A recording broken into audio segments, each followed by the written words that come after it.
अगर गोश्त उसके ऊपर है या दूध उसके ऊपर है, लिक्विड आइटम उसके ऊपर है, अगर किसी वजह से उसका तवाज़न बिगड़ा, गोश्त के खून के कतरे नीचे वाली सब्जियों और फलों पे आ गिरे, या दूध के कतरे नीचे वाले फलों या सब्जियों पे आ गए, या दूसरी फूड प्रोडक्ट्स में आ गए, उसमें चावल भी हो सकते हैं, उसमें दूसरी हमारी फूड प्रोडक्ट्स भी हो सकती हैं, उसमें अगर खून के कतरे गिर जाएं या दूध गिर जाए तो वो भी ख़राब हो जाएंगे। इसलिए आपने देखा होगा कि फ्रिज का जो नीचे वाला खाना होता है जिसमें सब्जियां और फल रखे होते हैं वो बाकायदा बंद होता है ताकि उसमें इस तरह की कोई भी कंटेमिनेशन ना हो।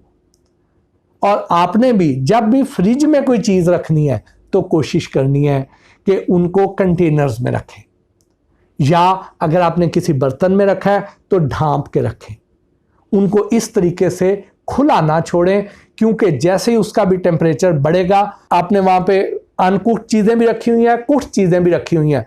कुक्ड फूड आइटम्स के SOPs और हैं, अनकुक्ड के और हैं, और डेयरी के और हैं, मीट के और हैं, चिकन के और हैं, मछली के और हैं। तो हर खाने की आइटम के ख़ास फ़र्क हैं और इसी तरह इनकी लाइफ भी फ़र्क है। तो एक प्रोडक्ट दूसरी प्रोडक्ट के ऊपर गिर जाए या उनके कतरे गिर जाएं तो वो दूसरी प्रोडक्ट को भी ख़राब कर सकती है। इसलिए फ्रिज के SOPs पे बहुत ज़्यादा आपको तवज्जो देने की ज़रूरत है, क्योंकि हमारे फूड साइंटिस्ट ये कहते हैं कि हम नॉर्मली जो खाना खाते हैं उसमें 20% हम रेस्टोरेंट से खाते हैं, 80% खाना जो है हम घरों से खाते हैं, और घर का जो खाना है उसमें 80% अगर उसकी वजह से कोई बीमारी आती है तो वो फ्रिज की वजह से आती है। अगर हम फ्रिज की सफाई ठीक नहीं करते हैं, फ्रिज के SOPs पे पूरी तरह अमल नहीं करते हैं, तो सबसे ज़्यादा रिस्क जो है, सबसे ज़्यादा बीमारी की वजह जो है वो ये फ्रिज ही बनती है। इसलिए बराए मेहरबानी इन एहतियाती तदाबीर को ज़ेन नशीन कर लीजिए। इसके साथ ही कोई और आपके ऐसे सवाल हों तो आप मुझे फेसबुक पे भी राब्ता कर सकते हैं, यूट्यूब के नीचे कमेंट्स में भी डाल सकते हैं, और किसी ऐसे मौजू के बारे में आप जानना चाहते हो कि इसके बारे में भी आपको कोई एडवाइजरी जारी करें, इसके बारे में आपके कोई भी सवाल है तो आप बिला झिझक पूछ सकते हैं। हम इंशाल्लाह अगली वीडियोज़ में आपके उन सवालों को एड्रेस कर लेंगे। इसके साथ ही आज के वीलॉग से इजाज़त दीजिए। अल्लाह हाफ़िज़।